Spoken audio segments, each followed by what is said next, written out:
Le retour d'un méchant iconique dans l'univers Marvel, c'est le sommaire de ce nouveau live de DVD Critique. Bienvenue à vous.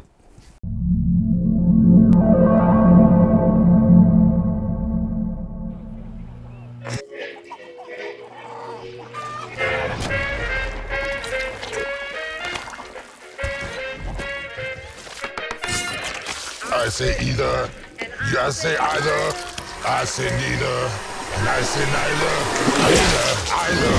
neither, neither. Let's call the whole thing off.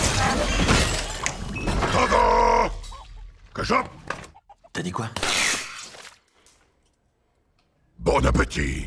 En 2018, le studio Sony crée la surprise en créant un film entièrement dédié à l'un des méchants les plus connus de l'univers Marvel et particulièrement un méchant lié à Spider-Man, l'un des héros les plus populaires de l'univers Marvel.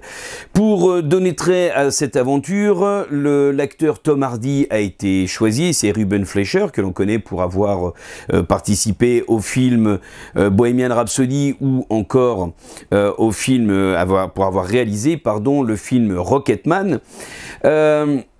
L'aventure avait laissé un petit goût de pas très réussi parce que toute la première partie du film était plutôt haletante, plutôt bien montée, mais la transformation de Venom en un méchant sanguinaire, en un méchant qui finalement aimait les humains, était prêt un petit peu à s'amuser à manger du méchant, devenait un petit peu trop rapide et laissait un arrière-goût de bâclé et de pas bien pensé, ou en tout cas de pas avoir de bonnes idées pour pouvoir bien l'amener. Alors évidemment on attendait beaucoup de cette nouvelle aventure, Venom Let There Be Carnage, qui va arriver le 20 octobre sur nos écrans.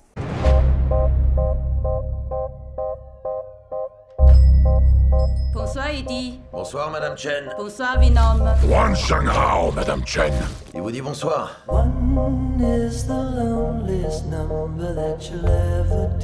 J'ai beaucoup pensé à toi, Eddie.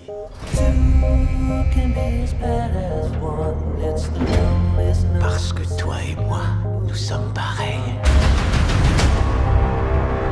Quelles que soient les décisions que nous prenons, ce que nous laissons derrière nous et comment nous les laissons, attendent dans l'obscurité un sauveur qui ne viendra jamais. C'est un plaisir de te revoir, Eddie Brock. Ça fait longtemps. Tu nous as beaucoup manqué. Ce film est réalisé cette fois-ci par Andy Serkis. Alors Andy Serkis, tout le monde le connaît puisque c'est notamment le King Kong de Peter Jackson ou encore Gollum, le personnage important du Seigneur des Anneaux, toujours réalisé par Peter Jackson. En tant que réalisateur, Serkis avait déjà réalisé une version du Livre de la Jungle. Cette fois-ci, donc, il est aux manettes de ce nouvel opus des aventures de Venom.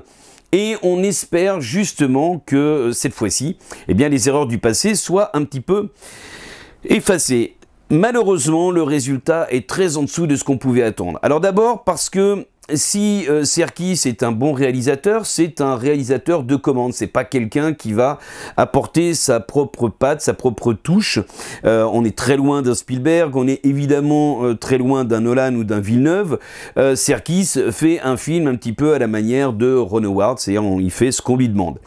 Et donc du coup, effectivement, ça amène un film un petit peu bancal, qui est certes dynamique, certes avec des scènes qui restent marquantes, comme la scène finale, le combat entre Carnage et Venom. Mais malgré tout, le film n'atteint pas son but, à savoir nous transporter et vraiment nous faire aimer ce personnage de Venom.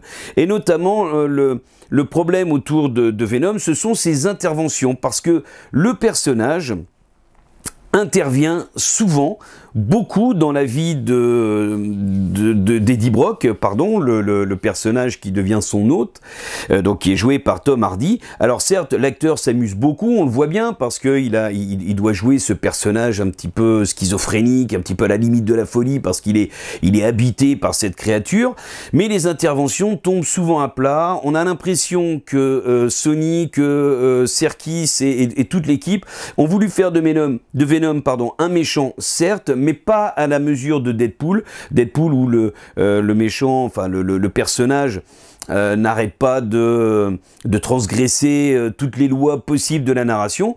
Et ben là, non, tout est propre, bien trop lissé de temps en temps, on a une petite grossièreté, mais voilà, c'est vraiment souvent ennuyeux, et les blagues que font Venom tombent souvent à plat. On doit rire 2-3 fois dans le film, ce qui est un petit peu quand même embêtant pour un film qui capitalisait beaucoup sur cet humour. C'est ce qu'on entendait venir des États-Unis.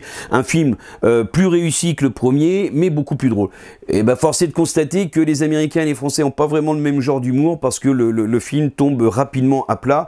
Et puis au niveau scénario, il y a une espèce d'histoire d'amitié entre Venom et Eddie Brock qui est vraiment mal utilisé. On a vraiment l'impression d'être dans un épisode des frères Scott. Donc autant dire que ça vole pas très très haut, et ça manque de profondeur, ça manque de volume. On a l'impression que Sony sans Disney n'arrive pas à faire vraiment quelque chose d'intéressant. Espérons qu'avec Mobius qui doit arriver prochainement, on arrive à avoir quelque chose d'un petit peu plus solide et d'un petit peu mieux écrit, et certainement aussi qui puisse enfin sortir des sentiers battus et qui aille dans le politiquement incorrect. Ce serait quand même pas mal. Et bien sûr, je vous invite à vous précipiter dans les salles de cinéma. Il y a suffisamment de films à aller voir, des films qualitatifs. Notamment, je vous conseille le dernier James Bond, évidemment, quitte à voir, parce qu'il est très réussi et qu'il vient définitivement clore le chapitre Daniel Craig. Et évidemment, le Dune de Denis Villeneuve, qui est une véritable réussite. Ces deux films sont de très bonnes surprises de fin d'année, et on espère qu'on en aura d'autres. Voilà, d'ici là, portez-vous bien, à très bientôt.